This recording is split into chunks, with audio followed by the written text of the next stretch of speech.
আমাদের এখানে তো ভারতে আসার কথা ছিল, ওটার উপর কাউন্টিং অন দ্যাট যে ওটা খেলে আমরা এশিয়া কাপ খেলতে যাব। যেহেতু ভারত এই মুহূর্তে আসছে না, আমাদের একটা চেষ্টা আমরা করছি অন্য কোনো দেশকে আনা যায় কিনা। লিডিং কোনো দেশ এই মুহূর্তে অ্যাভেলেবল না, কারণ তারা তাদের প্রোগ্রামে ব্যস্ত আছে। আমরা মনে হয় অন্য কোনো দেশের সাথে, এটা হতে পারে নেদারল্যান্ড, হতে পারে নেপাল, হতে পারে এমন কোনো দেশের সাথে হয়তো আমরা আমরা শেষ মুহূর্তে সেই চেষ্টা এই মুহূর্তে করে যাচ্ছি। আমি জানি না তারা সিরিজ হবে হোম সিরিজে তো আমরা ফোকাস করছি। হ্যাঁ, সেটাই হয়তো আমরা চেষ্টা করব, সেটা যদি সম্ভব হয় সেটা চেষ্টা করব। যদি বিদেশি দল না পাই, তাহলে আমরা এখন থেকে যেটা ভাবছি যে আমাদের জাতীয় দল যখনই বাইরে খেলতে যাবে, তার আগে আমরা কম্পালসারিলি নেক্সট পসিবল বেস্ট টিমের সাথে একটা সিরিজ খেলবো।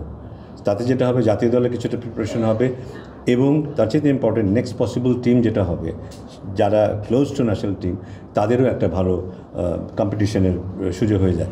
সো আমাদের প্রাথমিক চেষ্টা থাকবে বাইরে থেকে একটা দল নিয়ে এসে যেহেতু খেলানো। ফাইন ভাই ন্যাশনাল টিমের কথা বললোই, আমি জাস্ট অ্যাড করি এখানে একটা ব্যাপার, একটা ব্রেক পাচ্ছি আমরা। যে কোনো একটা ন্যাশনাল টিম যখন খেলে, তার একটা ফ্রেমওয়ার্ক থাকে। যেমন ধরেন বাংলাদেশ এখন খেলতে যাবে এশিয়া কাপ নেক্সট, অবশ্যই আমাদের ডোমেস্টিক ক্রিকেটের সাথে যেন হাই পারফরমেন্স ফ্রেমওয়ার্কটা এমন হওয়া উচিত, ডোমেস্টিক ক্রিকেটটাও T20 ক্রিকেট হতে হবে। তারপরে কার সাথে খেলছি, কমপ্লিট একটা সোয়াট অ্যানালাইসিস যদি থাকে, ওই সোয়াট অ্যানালাইসিস করার পরে আমরা প্রোগ্রাম ডিজাইন করতে পারবো, ট্যাকটিক্যাল ডিজাইন করতে পারবো, টেকনিক্যাল ডিজাইন করতে পারবো। তারপরে আমরা প্রোগ্রাম কী প্র্যাকটিস করতে পারবো সেটার উপর বেস করে আমরা করবো। তো সব কিছুই আমরা ইমপ্লিমেন্ট করবো স্লোলি।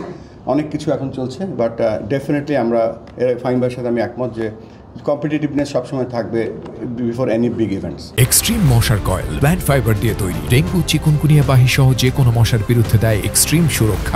আলাপ করছি যে আমি কি হচ্ছে, কোথায় কি হচ্ছে, সেটা নিয়ে আলাপ হচ্ছে, বাট ওই দিক থেকে কোনো ডাইরেকশন এখন পর্যন্ত আসেনি। যেভাবে করেন বা ওভাবে করেন, আমি ওইটা ফিল করিনি যে আমাকে কারো ডিরেকশন অনুযায়ী কাজ করতে হচ্ছে। বাট আমি নিজের থেকে মাঝে মাঝে আলাপ করছি যে ভেতরে কী হচ্ছে বা না হচ্ছে, সেই সব নিয়ে আলোচনা, মাঝে মাঝে কিছু অ্যাডভাইস দরকার হলে সেটা নিচ্ছি।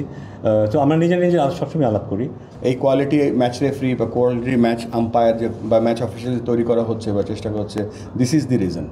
এখানে আমাদের যে একটা বেঞ্চমার্ক, ইন্টারন্যাশনাল বেঞ্চমার্কে আমাদের যদি ম্যাচ অফিসিয়ালরা হয়, তবে অবশ্যই সেটা তারা মানবে। তবে পেছনে আজকে দেখেন, আমি একটু পেছনে গিয়ে বলি, আজকে CCDM-এর সাথে প্রায় 1.5 ঘন্টা একটা মিটিং ছিল, এবং 1.5 ঘন্টার মিটিংয়ে তাদের অনেক সাফল্যের কথা শুনেছি, এবং সাফল্যে তারা বলেছে যে we are extremely supported by match, আমাদের আম্পায়ার্স ডিপার্টমেন্টে যারা আছে।